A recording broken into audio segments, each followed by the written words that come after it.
नमस्ते दोस्तों, अभिवादन स्वीकार कीजिए उदय का। क्या आपको पता है कि आपके पेट्रोल में शराब जैसी कोई चीज़ मिलाई जा रही है? इथेनॉल क्या है, E20 क्या है, इथेनॉल ब्लेंडिंग क्या है, और भारत सरकार E20 पे इतना जोर क्यों देती है? नहीं ना, मैं बताता हूँ।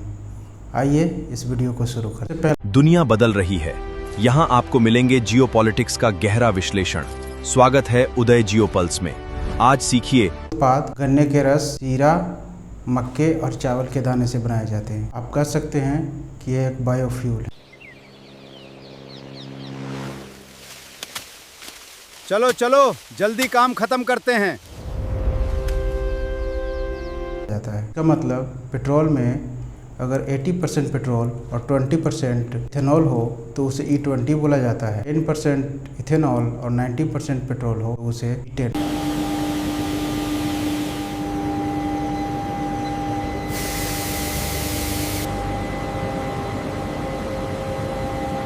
बहुत सारा फॉरेक्स रिजर्व खर्च होता है, क्योंकि इंटरनेशनल बिजनेस में ज़्यादातर ट्रेड डॉलर में होता है और इसीलिए डॉलर की खपत को बचाने के लिए पेट्रोल में इथेनॉल मिलाने का उपाय सोचा गया। अब आप बोलेंगे कि पेट्रोल में इथेनॉल मिलाने से भारत सरकार को क्या फ़ायदा है?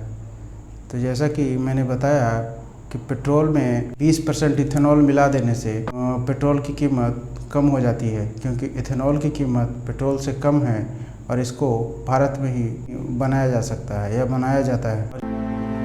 across the vast expanse of the Indian Ocean, fueling the economy of a nation on the rise. This is the pulse of modern India. सरकार को फ़ायदा ये है, क्रूड ऑयल कम इंपोर्ट करना पड़ेगा और उसका खर्च भी कम आएगा। अगला सवाल ये आता है कि क्या इथेनॉल ब्लेंडिंग की हुई फ्यूल से गाड़ियों को नुकसान है? मैं आपको बता दूं कि जो इंजन E20 कैपेबल है उसको सोचने की कोई ज़रूरत नहीं है। उसको इथेनॉल मिले हुए पेट्रोल यूज़ करने से कोई दिक्कत नहीं होगी। हाँ, थोड़ा बहुत माइलेज पे प्रभाव पड़ सकता है। माइलेज का प्रभाव 3 से 7% कम माना जाता है, लेकिन E20 कैपेबल इंजन काफ़ी हद तक इसको रिड्यूस कर देता है। अगर आपकी इंजन पुरानी है, E20 कैपेबल नहीं है, तो उसमें माइलेज की दिक्कत।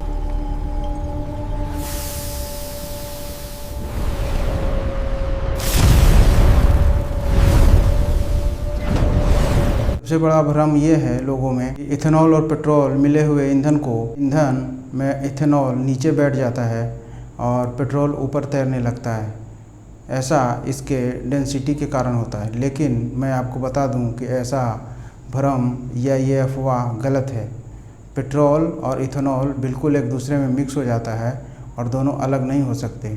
जैसे पानी में चीनी को घोल देने के बाद दोनों एक दूसरे में मिक्स हो जाते हैं और वो अलग नहीं होते हैं, उसी तरह पेट्रोल और इथेनॉल को जब मिला दिया जाता है तो वो अलग नहीं होते हैं और वो एकदम मिक्स रहते हैं। ये बात ज़रूर है कि इथेनॉल की डेंसिटी पेट्रोल से थोड़ी। E20 blending drives our future. It reduces heavy crude imports. This empowers our local farmers. It keeps engines running cleanly. Ethanol is a proven solution. है। जैसे कुछ देशों का मैं नाम लेना चाहूँगा, जिसमें सबसे आगे है ब्राज़ील, अमेरिका, कनाडा, ऑस्ट्रेलिया और चीन के कुछ प्रांत, जहाँ पे इथेनॉल ब्लेंडिंग करके गाड़ियाँ बखूबी चलाई जा रही हैं और कोई दिक्कत नहीं है। अगर आपके पास कोई भी गाड़ी है तो वाहन निर्माता के निर्देशों का पालन करें और किसी भी अफवाह से बचें। इथेनॉल ब्लेंडिंग करके गाड़ियाँ चलाई जा रही हैं दुनिया के कई देशों में और इससे कोई प्रभाव इंजन पे नहीं पड़ता है। हाँ, एक चीज़ कह सकते हैं कि इथेनॉल पानी को बहुत तेज़ी से अवशोषित कर सकता है या करता है।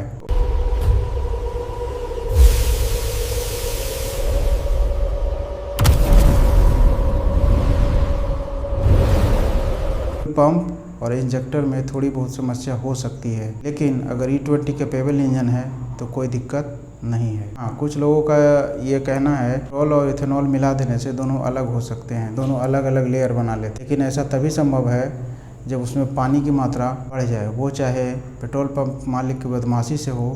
Ethanol is reshaping the future of fuel, but it also eases our energy challenges. It empowers farmers and drives a cleaner world. अगर कोई चैनल पे या किसी वीडियो में आप देखे होंगे कि बोतल में भर के कोई दिखा रहा है कि पेट्रोल और इथेनॉल अलग अलग हो गया है, तो बिल्कुल फर्जी है, बिल्कुल गलत है। ऐसा नहीं हो सकता है और ऐसा नहीं होता है। वीडियो में दी गई जानकारी आपको अच्छी लगी हो तो चैनल को सब्सक्राइब करें, लाइक करें, शेयर करें। थैंक यू, धन्यवाद।